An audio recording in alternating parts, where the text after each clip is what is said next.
Hello friends, welcome back to my channel Vidyarthi vision. आज मैं आपके लिए लाई हूँ NIOS क्लास 12th का चैप्टर 9 चीफ की दावत। फ्रेंड्स, हम चैप्टर 9 का चीफ की दावत के कुछ क्वेश्चन आंसर करेंगे जो बहुत ज़्यादा इम्पॉर्टेंट है हमारे एग्ज़ाम्स के लिए। फ्रेंड्स, सबसे पहले मैं आपको इसकी छोटी सी समरी बता देती हूँ एंड देन हम अपने क्वेश्चन आंसर को सॉल्व करेंगे। चीफ की दावत कहानी भीष्म साहनी द्वारा लिखी गई है। ऐसी कहानी है जो माँ के त्याग को प्रस्तुत करती है। इस कहानी के माध्यम से लेखक ने एक माँ के दर्द को जाहिर किया है जो अपने बहू और बेटे के लिए बोझ के समान है। माँ ने अपने बेटे को पाल पोस कर बड़ा किया, लेकिन वही बेटा उसे बुढ़ापे में बोझ समझ रहा है। फ्रेंड्स, अगर आपने ये चैप्टर पढ़ा होगा तो आपको पता होगा कि इसमें 3 कैरेक्टर्स हैं। एक मिस्टर शामनाथ, उनकी पत्नी और शामनाथ की माँ। फ्रेंड्स, यहाँ पर मैंने आपको इसके बारे में थोड़ा सा बताया है। अगर आप इस वीडियो की पूरी इन्फॉर्मेशन चाहते हैं, पूरा एक्सप्लेनेशन चाहते हैं, तो आप इससे पहले की मेरी वीडियो देख सकते हैं जिसमें मैंने इस चैप्टर को बहुत अच्छे से एक्सप्लेन किया है। एंड इस वीडियो में आइए हम अपने इम्पॉर्टेंट क्वेश्चंस को सॉल्व करते हैं। ये हैं हमारे क्वेश्चंस, आइए हम इसको सॉल्व करते हैं। क्वेश्चन 1 है, घर पर दावत के दौरान शामनाथ अपनी माँ को चीफ से क्यों छुपाना चाहता था? आंसर है इसका, घर पर दावत के दौरान शामनाथ अपनी माँ को चीफ से इसलिए छुपाना चाहता था। फ्रेंड्स, आप जानते हैं कि शामनाथ के घर पे दावत थी जिसमें गेस्ट आने वाले थे, लेकिन वह अपने माँ को बोझ समझता था, इसलिए उन्हें कहीं ना कहीं छुपाने की कोशिश कर रहा था। शामनाथ अपनी माँ को इसीलिए छुपाना चाहता था कि कहीं उसकी छवि गेस्ट के सामने खराब ना हो जाए। उसे माँ की वेशभूषा पसंद नहीं थी, माँ के बैठने का उठने का तरीका पसंद नहीं था। उसे चिंता थी कि अगर वह घर्राटे लेने लगेंगी तो मेहमानों के सामने शर्मिंदगी होगी, अर्थात उसकी माँ सोते वक्त घर्राटे लेती थी। माँ के नंगे पाँव घूमने से और खड़ाऊ पहनने से भी परेशानी थी। फ्रेंड्स, खड़ाऊ वो होता है जो लकड़ियों की चप्पल होती है। वह आधुनिक, सभ्य और शिष्ट होने का दिखावा करने के साथ साथ अपनी संपन्नता का भी प्रदर्शन करते थे। कौन? शामनाथ। शामनाथ का माँ के प्रति व्यवहार असंवेदनशील था, यानी कि माँ के प्रति व्यवहार शामनाथ का बिल्कुल भी अच्छा नहीं था। क्वेश्चन 3 है, माँ का क्या होगा? यह संक्षिप्त संवाद पूरी कहानी के मर्म को उद्घाटित करता है। टिप्पणी कीजिए। शामनाथ के घर चीफ की दावत थी, तब ऐसे में शामनाथ और उसकी पत्नी को माँ को लेकर मन में द्विधा थी, क्योंकि बूढ़ी माँ शामनाथ की जीवन शैली से मेल नहीं खाती थी। उनका होना शामनाथ को हीनता बोध से भरता था। फ्रेंड्स, आप जानते हैं कि जो पुराने लोग होते हैं उनकी लाइफ का तरीका अलग होता है, लेकिन जो आज मॉडर्न ज़माना चल चुका है उसके अकॉर्डिंग वो अपने माँ को एक बोझ के समान समझता था। यही रीज़न है कि शामनाथ की माँ और शामनाथ की जीवन शैली से मेल नहीं खाती थी। क्वेश्चन 4 है, शामनाथ चीफ को दावत पर क्यों आमंत्रित करता है? स्पष्ट कीजिए। फ्रेंड्स, आप जानते हैं शामनाथ मध्य वर्ग से था।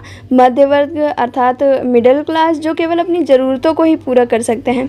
उस समय नवनिर्मित मध्य वर्ग उच्च वर्ग में शामिल होने के लिए पूरी तरह से तत्पर थे, अर्थात उस वक्त के जो मध्य वर्ग मिडिल क्लास लोग थे वो अपर क्लास में शामिल होना चाहते थे। स्वतंत्र होने के बाद भी मानसिक परतरता थी, अर्थात स्वतंत्र होने के बाद भी वो एक गुलाम थे। किसके? उद्योगपतियों के, बड़े बड़े लोगों के। नई पीढ़ी विदेशी जीवन शैली को अपनाने लगी थी। विदेशी खान पान, रहन सहन, भाषा, शिष्टाचार ही मानो आधुनिकता के पर्याय बन चुके थे। शामनाथ मेहनत की अपेक्षा अपने चीफ को दावत पर आमंत्रित कर महंगी शराब पिलाकर तरक्की पाना चाहता था। यानी कि जो शामनाथ था उसने गेस्ट को इसलिए आमंत्रित किया था कि ताकि वो उससे खुश हो, उन्हें तरक्की मिले और वो मिडिल क्लास से अपर क्लास में कन्वर्ट हो जाएं। चीफ की खुशामद करने में वह अपने संस्कार तक भूल जाता है। अर्थात यहाँ पर आप समझ रहे होंगे कि जो लेखक है वो डायरेक्ट उसकी माँ की ओर इशारा करता है कि किस तरह से वह अपने माँ को इधर उधर किसी कोने में, कहीं पे भी किसी कमरे में छुपाना चाहता था। इसीलिए लेखक कहते हैं कि वह मतलब शामनाथ वो संस्कार भूल जाता है। बल्कि माँ तो प्रिय होती है, सबकी प्रिय होती है। कोई भी गेस्ट आता है तो सबसे पहले हमें माँ से ही बात करवानी चाहिए। गेस्ट को खुश करने के लिए शामनाथ ने अपने पूरे कमरे को बहुत अच्छे से, घर को डेकोरेट किया था, तरह तरह के पकवान बनाए थे, लेकिन उसने अपनी माँ को छुपा कर रखा था, कहीं उसकी माँ से कोई गलती ना हो जाए जिसकी वजह से उसकी तरक्की रुक जाए। फ्रेंड्स क्वेश्चन 5 है हमारा, अब घर का फालतू सामान अलमारियों के पीछे और पलंगों के नीचे छिपाया जाने लगा। यह कथन मध्यम वर्ग की किस प्रवृत्ति की ओर इशारा करता है, स्पष्ट कीजिए। अब फालतू सामान अलमारियों के पीछे और पलंगों के नीचे छुपाया जाने लगा। यह कथन मध्य वर्ग लोग की स्वार्थपरता, दिखावटीपन, अर्थलोलुपता की प्रवृत्ति की ओर इशारा करता है। मध्य वर्ग आधुनिक, सभ्य और शिष्ट होने का दिखावा करने के लिए साथ साथ अपनी संपदाओं को प्रदर्शन करता है। फ्रेंड्स ये क्वेश्चंस इतने ज़्यादा इम्पॉर्टेंट हैं कि अगर आप इन्हें ही लर्न कर लेंगे तो आपको एग्ज़ाम में टेंशन लेने की कोई ज़रूरत नहीं है इस चैप्टर से रिलेटेड। आइए क्वेश्चन 6 को सॉल्व करते हैं। माँ घर में सबसे बुजुर्ग होने के बावजूद अपने बेटे के व्यवहार के प्रति निरंतर चिंतित क्यों रहती हैं? माँ घर में सबसे बुजुर्ग होने के बावजूद अपने बेटे के व्यवहार के प्रति निरंतर चिंतित रहती हैं क्योंकि शामनाथ का माँ के प्रति व्यवहार असंवेदनशील है, यानी कि बुरा है, अच्छा नहीं था। माँ उसकी प्रतिक्रिया से भयभीत रहती थी, डरी हुई रहती थी। घर में माँ असहज रहती थी, यानी कि वो कंफर्टेबल फील नहीं करती थी। माँ को आदर सम्मान की अपेक्षा शामनाथ से सिर्फ हुक्म मिलता था, यानी कि जिस बेटे को अपने माँ की आदर करना चाहिए, सम्मान करना चाहिए, वही बेटा अपने माँ का हर वक्त निरादर ही करता है, उनकी हुक्म को नहीं मानता। माँ क्या पहनेगी, कैसे बैठेगी, क्या बोलेगी, क्या नहीं करेगी, इस बारे में लगातार शामनाथ ही आदेश देता है। क्वेश्चन 9 है, चीफ की दावत कहानी की मुख्य पात्र माँ है, उनके चरित्र की किन्हीं 2 विशेषताओं का उल्लेख कीजिए। माँ ममतामयी महिला है। माँ ने शामनाथ को जन्म दिया, ममता से, स्नेह से उसे पाला, उसकी शिक्षा और रोजगार के लिए नियंत्रण प्रयत्न किया और अपना तन मन धन सब न्यौछावर कर दिया। अपने गहने बेच डाले ताकि शामनाथ का सामाजिक आर्थिक स्तर बढ़ा सके, अर्थात उसे तरक्की मिल सके, वो कामयाब हो सके। लेकिन उसे सब उपकारों के विपरीत पुत्र की कृतज्ञता ही मिली, अर्थात उदासी ही, दुख ही मिली। बेटे के रूखे अमानवीय व्यवहार से निरंतर दुखी रहने वाली माँ अपने पुत्र की लंबी आयु के लिए तरक्की पाने की भी कामना करती है। ये थी शामनाथ की माँ की कुछ विशेषताएं।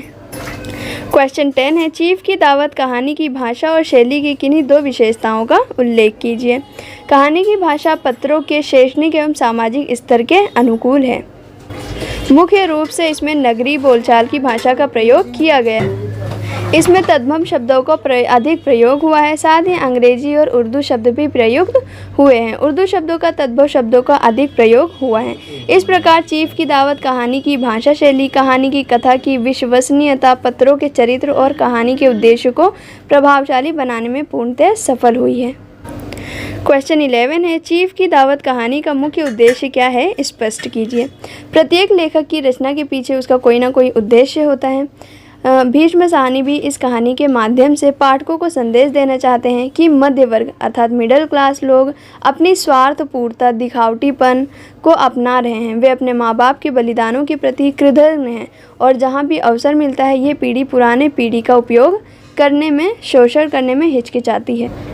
इसमें पुरानी पीढ़ी के प्रति जो पुरानी पीढ़ी के पहले कर्तव्य बोध होते हैं वो लुप्त हो चुके हैं, अर्थात गायब हो चुके हैं। इसका लक्ष्य केवल निजी महत्व आकांक्षाओं की पूर्ति है, अर्थात जो नई पीढ़ी है वो केवल अपनी आकांक्षाओं को ही पूर्ण कर सकती है और उसके लिए वह कुछ भी करने को तैयार नहीं है। इस प्रकार चीफ की दावत कहानी का मुख्य उद्देश्य पारिवारिक जीवन मूल्यों के विघटन को स्पष्ट करता है, अर्थात जो पारिवारिक जीवन मूल्य हैं वो खत्म हो रहे हैं। इस कहानी के एक महत्वपूर्ण संदेश की ओर भी आपका ध्यान जाना चाहिए, वह यह कि शामनाथ उसे छुपा रहा है जो दिखाया जाना चाहिए।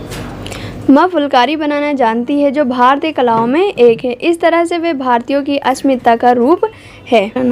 हीनता बोध के कारण शामनाथ इसकी उपेक्षा करता है जबकि इसे चीफ पहचान रहा था। फ्रेंड्स ये थे हमारे वेरी इंपॉर्टेंट क्वेश्चन आंसर्स।